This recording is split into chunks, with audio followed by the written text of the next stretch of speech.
Hi guys, welcome my another video love to travel zone. ഇതാ യാത്രയുടെ പുതിയ ഒരു എപ്പിസോഡ് നിങ്ങളിലേക്ക് എത്തിക്കുകയാണ്. നമ്മളിപ്പോൾ നിൽക്കുന്നത് പുനലൂർ തൂക്കുപാലത്തിലാണ്. പുനലൂർ തൂക്കുപാലം എല്ലാവരും കണ്ടിട്ടുണ്ടെന്ന് വിചാരിക്കുന്നു. കാണാത്തവരൊക്കെ പോയി കാണണം, അത്രയ്ക്കും മനോഹരമാണ് അതിൻ്റെ കാഴ്ചകൾ. ഈ സന്ധ്യാസമയത്ത് പുനലൂർ തൂക്കുപാലത്തിന് പ്രത്യേക ഭംഗിയാണ് കാണാൻ വേണ്ടി. സന്ധ്യാസമയത്ത് ഒരുപാട് ആൾക്കാർ ഈ തൂക്കുപാലത്തിൽ വന്നിട്ട് അവരുടെ തിരക്കുകളിൽ നിന്നൊക്കെ ഒഴിഞ്ഞ് ആസ്വദിച്ച് ഒക്കെ ഇരിക്കുന്നുണ്ട്. വിശ്രമിക്കാനൊക്കെയുള്ള സൗകര്യം ഒരുക്കിയിട്ടുണ്ട്. കുഞ്ഞുങ്ങളുമായിട്ടൊക്കെ ഫാമിലിയൊക്കെ ഒരുപാട് പേര് വന്നിട്ടുണ്ട്. അപ്പം പുനലൂർ തൂക്കുപാലം ഇപ്പോൾ അതിനൊക്കെയാണ് ഉപയോഗിക്കുന്നത്. ഏകദേശം 19-ാം നൂറ്റാണ്ടിൽ, 2 നൂറ്റാണ്ടുകൾക്കപ്പുറം 19-ാം നൂറ്റാണ്ടിൽ ബ്രിട്ടീഷുകാർ അവരുടെ ഗതാഗത സൗകര്യത്തിന് വേണ്ടി നിർമ്മിച്ച പാലമാണ് ഈ പുനലൂർ തൂക്കുപാലം. ഇപ്പോൾ ഇത് ഉപയോഗിക്കുന്നത് ഇതുപോലുള്ള കാര്യങ്ങൾക്ക് വേണ്ടി മാത്രമാണ്, മറ്റ് ഒരു ഇതുമില്ല. അതായത് ഇതിന് വേറൊരു വിളിപ്പേരുണ്ട്, നമ്മുടെ ലാപ്പ് ഓഫ് വെസ്റ്റേൺ ഗട്ട്സ്. അത് വെസ്റ്റേൺ ഗട്ട്സിൻ്റെ മടിത്തട്ട് എന്നൊക്കെയാണ് ഈ പുനലൂരിനെയും ഈ തൂക്കുപാലത്തെയൊക്കെ വിശേഷിപ്പിക്കുക. അത്രയ്ക്ക് ഇതിൻ്റെ കാഴ്ചകൾ അതിമനോഹരമാണ്. ഈ ഇവിടെ നിൽക്കുമ്പോൾ നമുക്ക് ഇതിൻ്റെ ഈ നിർമ്മാണമൊക്കെ ആയിട്ട് ബന്ധപ്പെട്ട് ആ സംഭവം നൂറ്റാണ്ടുകൾക്കപ്പുറത്ത് ഉള്ള ആ സംഭവങ്ങളൊക്കെ നമ്മുടെ മനസ്സിലേക്ക് ഓടി വരും. ഈ പാലത്തിൻ്റെ ഇരുകരകളിലുമായിട്ട് 2 കിണറുകളുണ്ട്. ആ കിണറുകൾക്കകത്താണ് ഇതിൻ്റെ ലോക്ക് സ്ഥാപിച്ചിരിക്കുന്നതെന്നാണ് അറിയാൻ കഴിഞ്ഞിട്ടുള്ളത്. അറിയാവുന്നവരൊക്കെ ഒന്ന് കമൻറ്റ് ചെയ്തോളൂ. എന്തായാലും പുനലൂർ തൂക്കുപാലത്തിൻ്റെ ഈ മനോഹര കാഴ്ചകൾ ഒന്ന് കാണും. കണ്ട് അതിൻ്റെ അഭിപ്രായങ്ങളൊക്കെ കമൻറ്റ് ബോക്സിൽ രേഖപ്പെടുത്തു. അപ്പം വീഡിയോ കണ്ട് ഇഷ്ടപ്പെട്ടാൽ ലൈക്ക് ചെയ്യണം, അതുപോലെ ചാനൽ സബ്സ്ക്രൈബ് ചെയ്യണം. നമുക്കിപ്പോൾ പുനലൂർ തൂക്കുപാലത്തിൻ്റെ മനോഹര കാഴ്ചകളിലേക്ക്.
അല്ലേ?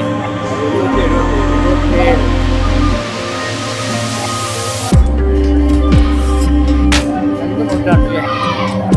2 നൂറ്റാണ്ട് പുറകിലേക്ക്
ഫ്രണ്ട്സ്, അപ്പോൾ പുനലൂർ തൂക്കുപാലത്തിൻ്റെ കാഴ്ചകൾ കണ്ടു ഇഷ്ടപ്പെട്ടെന്ന് വിചാരിക്കുന്നു. നമ്മുടെ ഈ യാത്രയിൽ ഏകദേശം നാലോളം എപ്പിസോഡുകൾ ഈ യാത്രയിൽ വരുന്നുണ്ട്.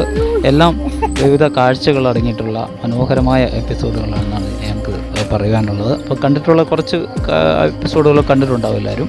അപ്പോൾ അവരവരുടെ അഭിപ്രായം കമൻറ്റ് ചെയ്യുക. അപ്പോൾ ഈ യാത്ര ഇന്നിവിടെ ഈ പുനലൂർ ടൗണിൽ അവസാനിക്കുകയാണ്. അടുത്ത ഒരു സീരീസുമായിട്ട് അല്ലെങ്കിൽ അടുത്തൊരു യാത്രാ പരമ്പരയായിട്ട് നമ്മൾ ഉടനെ തന്നെ എത്തുന്നതായിരിക്കും.